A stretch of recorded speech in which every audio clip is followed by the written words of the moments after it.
Gasperini.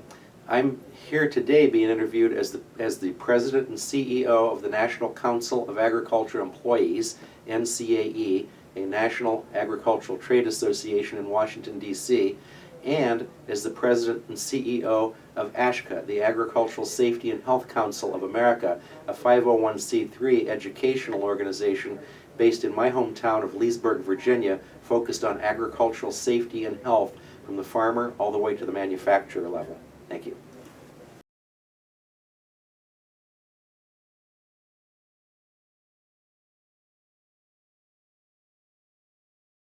The ASHCA training to date has been a lot of small training and some written training about ROPS, rollover protection use, in conjunction with cooperative extension. We've done a lot of child safety things in conjunction with other organizations. Starting in 2017, ASHCA is moving to a new chapter. Well, we actually started in 2016 in Las Vegas at the National Council of Agriculture Employers Large Labor Forum.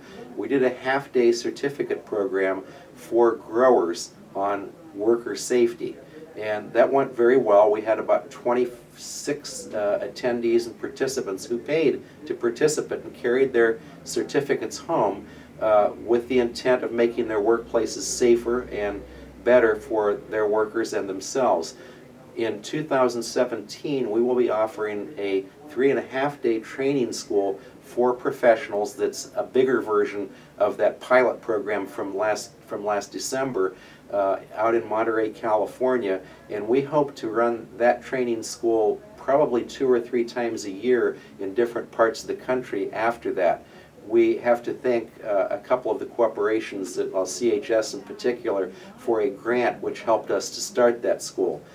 We also will have a 2.5-day North American Safety Summit in February of 2018 that will include growers, extension, academics, medical professionals, and agribusiness. Again, in Phoenix we'll do that, and that effort will have individual and larger group safety training programs. ASHCA is looking for more and more. We are partnering with a group called AgriSafe and a couple of others with the intent of delivering webinars and online training starting in late 2017 so that a grower can go online and be sure they're in compliance with transportation, for example, transportation requirements, or other training requirements with tailgate training and short or longer training for both their managers and their workers.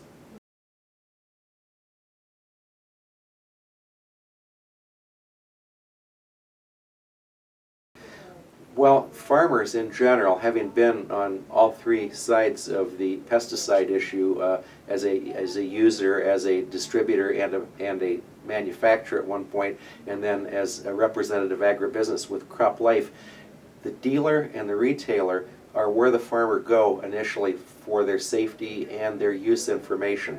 I know there's extension, I know that they read the labels and they go to other training, but the interface between the whole industry and the farmer is the dealer and the retailer, because those are the ones who have the working relationship. They help with the recommendations, then they help with how to use, and if there are issues and concerns that need to be resolved, they're the first line of defense with the farmer there as well.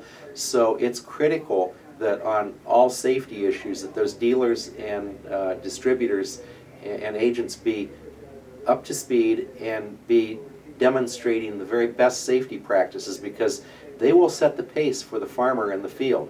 If they follow all the safety rules and remember to talk about all the safety rules, the farmer will follow that.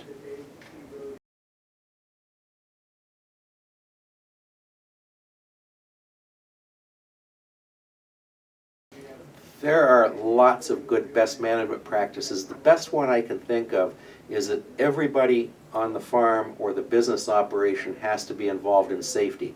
It can't be a program that the manager remembers to talk about once or twice a year. It can't be something that's only talked about if there's an accident or some kind of a breach of protocol.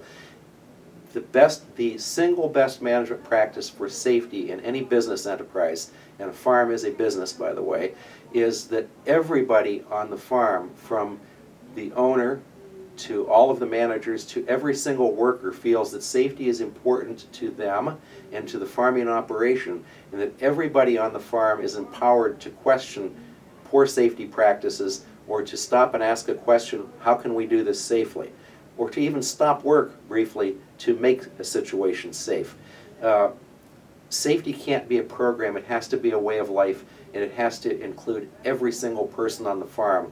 And the best management practice I can think of is for any operation to make sure that everybody sees it that way, not as something the boss wants, or not as something that you have to do because you might get fined, but something you do because it's the right thing to do, and it keeps the farm operating with everybody healthy and productive every day.